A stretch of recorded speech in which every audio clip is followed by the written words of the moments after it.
It happened in a space that didn't allow mistakes. A tight training corner, bodies close, walls close, nowhere to circle out the way people imagine. Someone stepped in with pressure, and for a moment it looked like Bruce Lee was boxed in. 8 seconds later, the threat wasn't gone because anyone was hurt. It was gone because the angle had changed. Witnesses said the unsettling part wasn't speed. It was how quiet it stayed, no panic, no shouting, just a small shift that made the corner stop behaving like a trap. The training space was not large enough to host drama comfortably. That mattered. It wasn't a ring, it wasn't a stage. It was the kind of room built for repetition, mats, scuffed edges, a wall close enough that you could feel it without turning your head. In places like that, people learn quickly that movement must be honest. You cannot hide behind distance when there is no distance. Witnesses described the room as ordinary before it changed.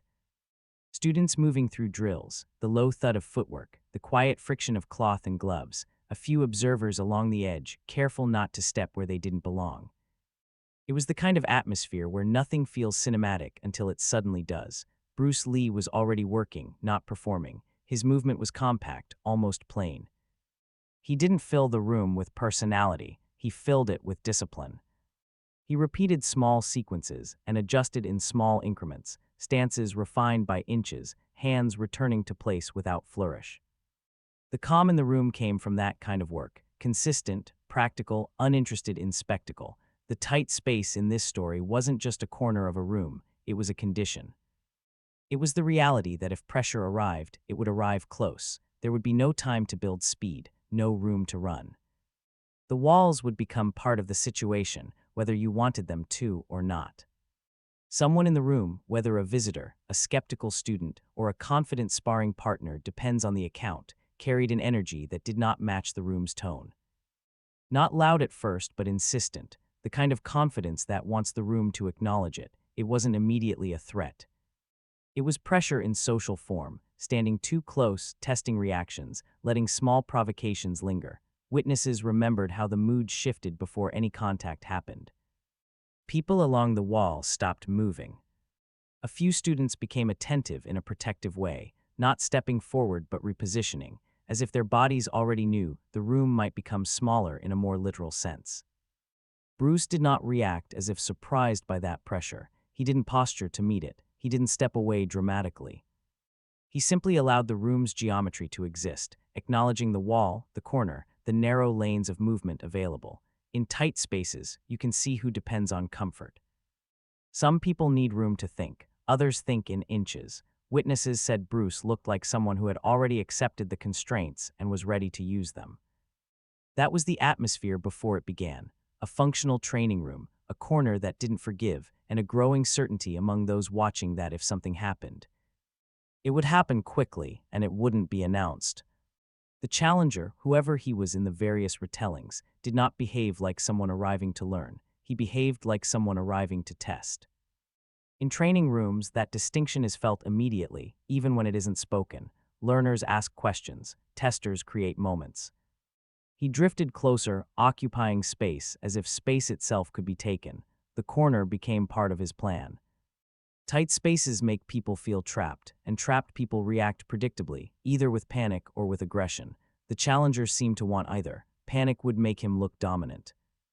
Aggression would justify escalation. Witnesses said his confidence wasn't only physical, it was social. He spoke just loudly enough for others to hear. He used small comments, half-jokes, dismissive remarks about what works in real pressure. The room did not respond the way he wanted. That lack of reaction made him push a little harder. Somebody suggested keeping it controlled, light contact, a drill. The challenger dismissed the idea with a look that implied control was a way of avoiding truth. In his mind, truth required discomfort, and discomfort required him to set the terms. Bruce did not argue with him. That calm refusal to debate became its own authority. Bruce listened as if he were hearing something familiar, not the words, but the pattern behind them. The challenger wanted the room to become a stage. Bruce wanted the room to remain a place of work. When the challenger edged closer again, the corner tightened.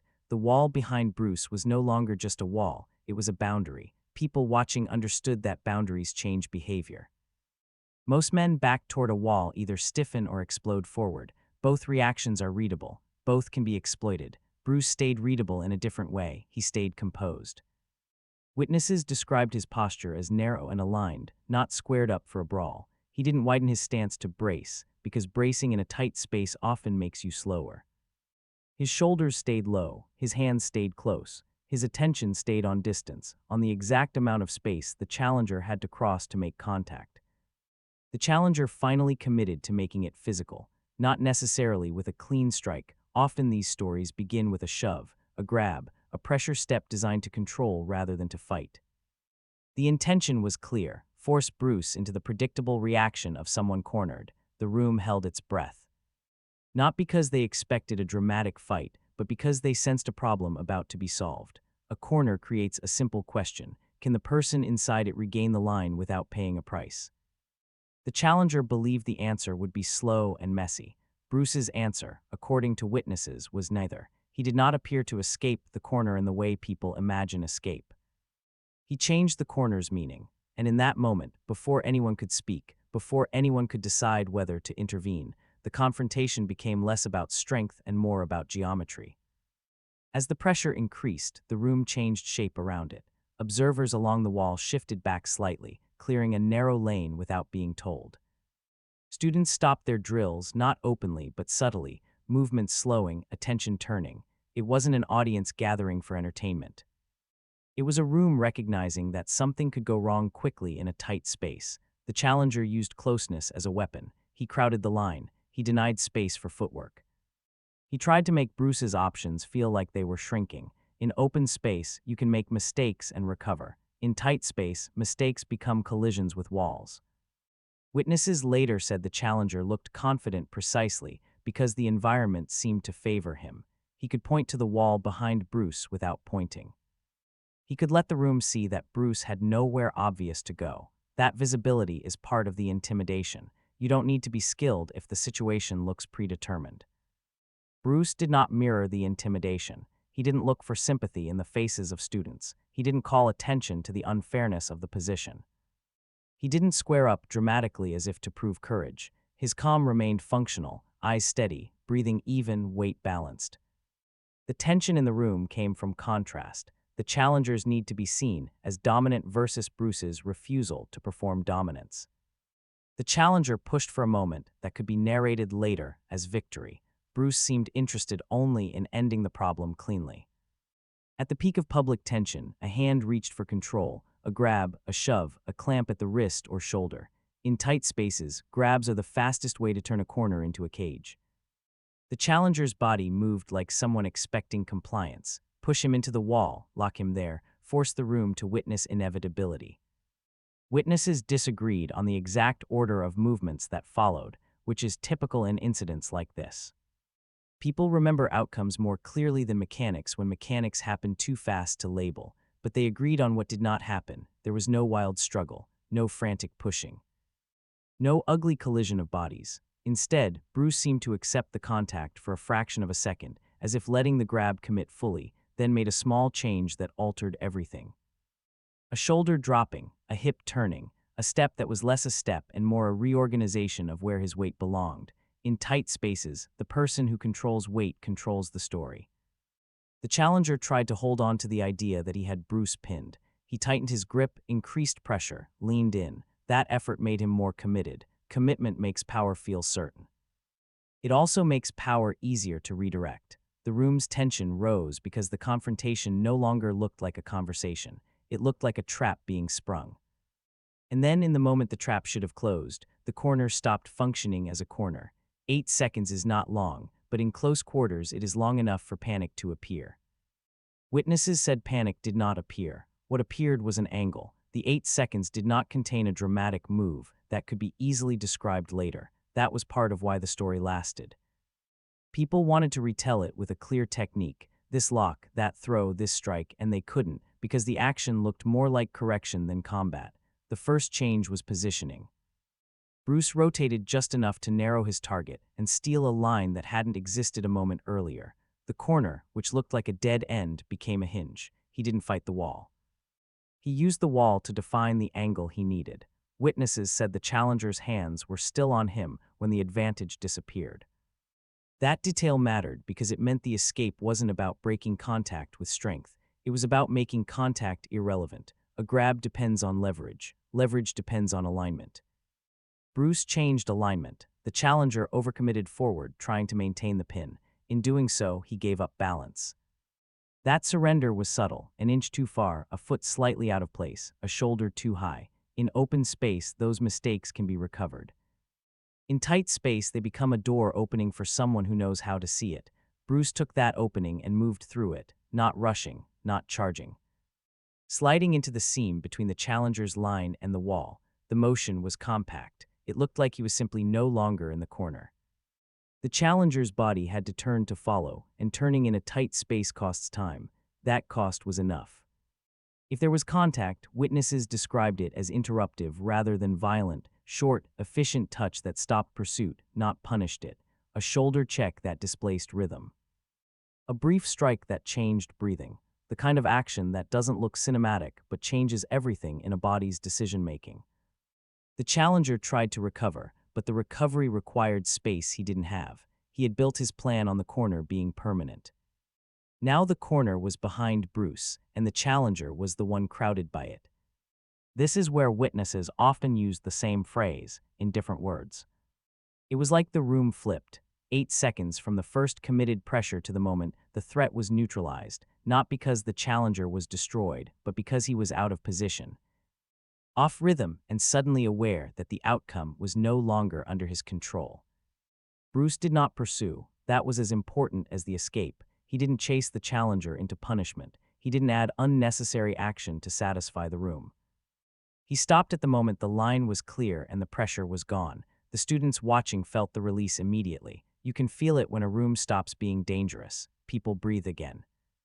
Shoulders drop, the impulse to intervene fades. The challenger stood there, still upright, still physically capable, but psychologically halted because the certainty had been removed.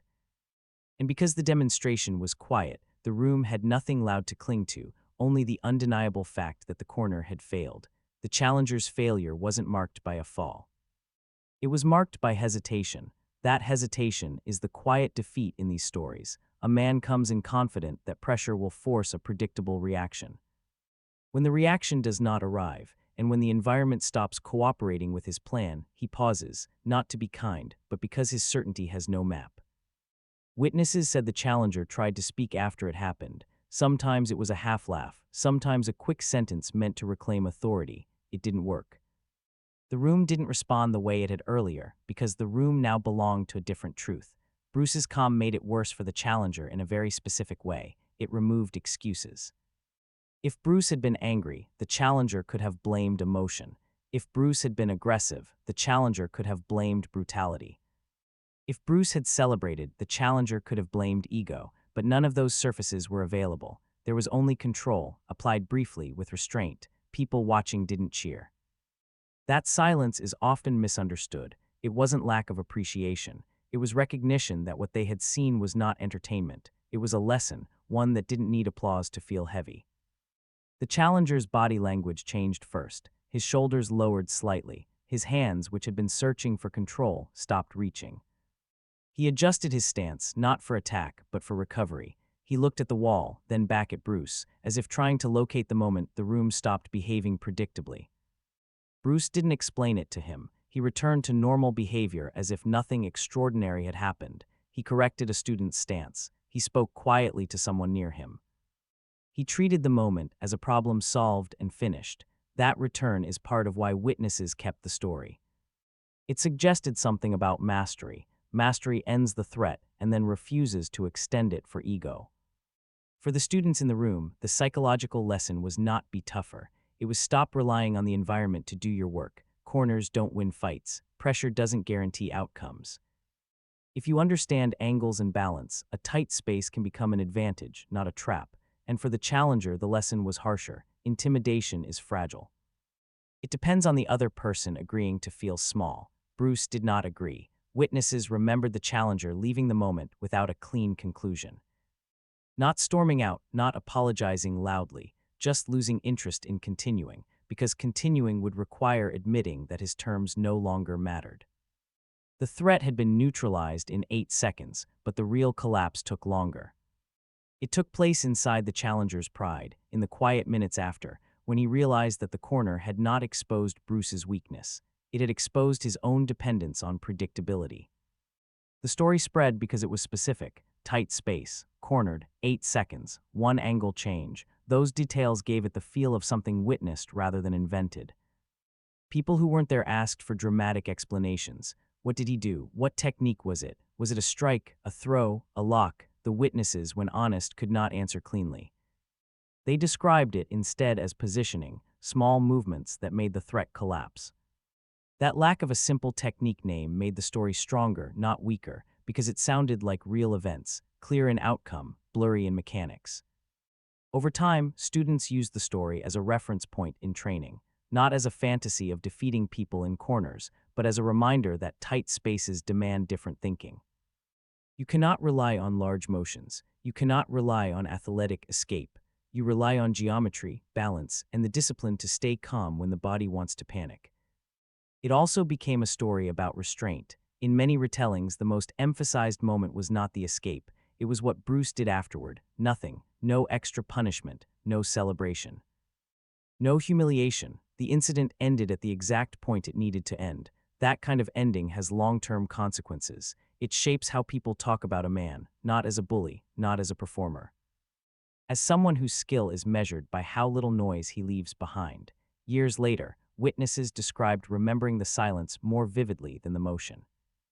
They remembered how the room quieted when the pressure arrived, and how it stayed quiet when the pressure disappeared. A room's silence is a kind of testimony. It tells you when people believe what they're seeing, and in that story, the silence was the proof. The challenger's name often disappeared from the retellings, which also helped. The incident wasn't about humiliating a particular person. It was about a moment when a space that should have been dangerous became manageable, quickly, without drama. The tight training corner returned to being a corner. People resumed drills. Mats were straightened. Ordinary training continued.